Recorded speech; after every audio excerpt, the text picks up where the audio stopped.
So this couple was having sex. The girl said the wrong name in bed. She said the name of her ex-husband. So the current husband decided to rip her insides out. And I'm not exaggerating when I say that. He came at her with a hot curling iron, a bunch of broken glass bottles, and literally stuck her hand in her orifices and started ripping.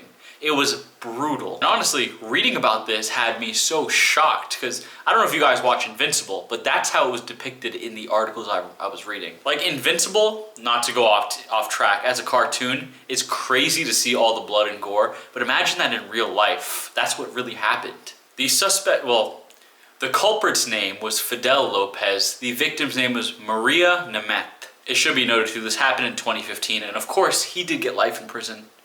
Somebody that violent should definitely not be anywhere. It was crazier too, he was only 26 years old when he did this. Like, this was a fully grown person.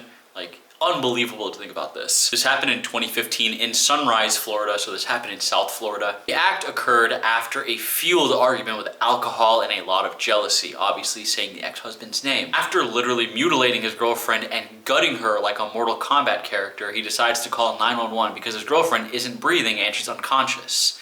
Who would have thought? Apparently not Fidel Lopez. Now initially when police got there, Lopez tried to say this was accidental, it was all, I don't know what happened. And then afterwards, after more interrogation and a very suspicious crime scene, he finally admitted, he's like, okay, I lost my mind and I killed her. That's what he said. Now obviously he was arrested and charged with first-degree murder. However, they wanted to give this man the death penalty, especially her family. So to avoid that, he entered a plea deal in 2017. He got life without parole. Disemboweling somebody with your bare hands is actually insane.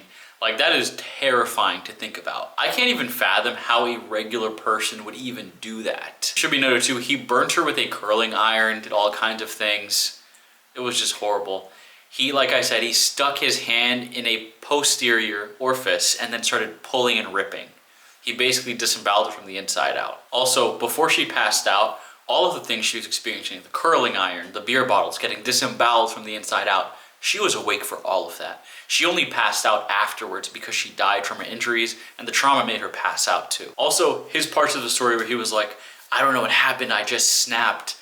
That's usually not the case. It's usually a history of abuse leading up to the point where this is their breaking point and then they kill their partner or the victim. Him saying, I snapped, this hasn't happened before.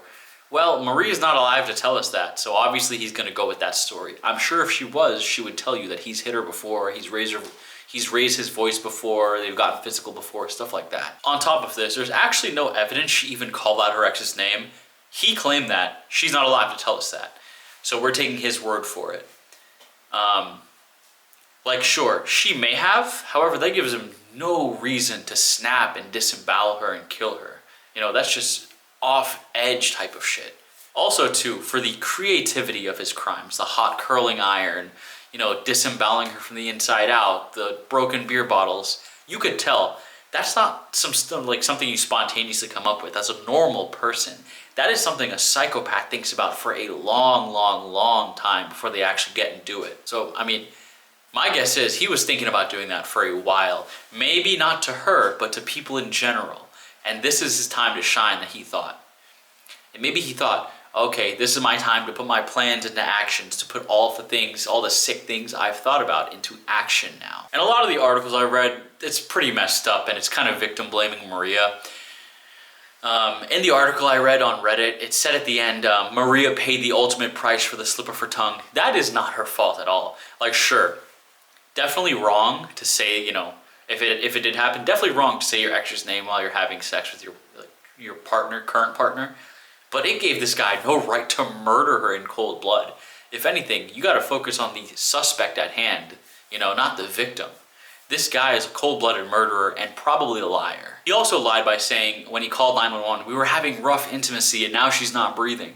He knew exactly why she wasn't breathing. I'm not sure why he worded it like that on the phone. But yeah. Now when paramedics arrived at the apartment was described as like a bomb going off. There were just punch holes all over every single wall, blood smeared everywhere, glass shattered, things everywhere, and her lifeless body right there, disemboweled. And from the scene, of course, investigators said it looked like a very violent struggle. They found her body and him over it crying in a pool of blood in the bathroom. She was pronounced dead an hour later due to severe blood loss. At first, they thought she tried to maybe perform an abortion, like an at-home abortion. However, they realized Fidel was in on this too when they found things inside of her that he put there. It was a horrible, disgusting scene. Fidel admitted before he called 911, he went out to the balcony to smoke a cigarette. He washed the blood off his hands and everything like that. He also hid the intestines that he had ripped out so they wouldn't see it. And then on top of that, he tried to splash cold water on her face to try to revive her. That was not gonna work. I'm not sure what he was doing with all that. Fidel's mother and family and everybody else said they were sorry for this loss. He even apologized too, saying he became a monster. Maria Nemet's family said she will continue to be a model of like hope, affection, and love. She was described as a very kind, endearing person. It's just so sad she had to go through this. But let me know your thoughts in the comments below. Such an unfortunate story. And one of the most gruesome ones I've read too. This kind of reminds me of like the Hello Kitty case or the Junko Furata case. Very gruesome and very sad. Like I said, let me know your thoughts in the comments. Don't forget to like, comment, and subscribe. I'll see you guys in the next video. If you have any suggestions, feel free to leave them below.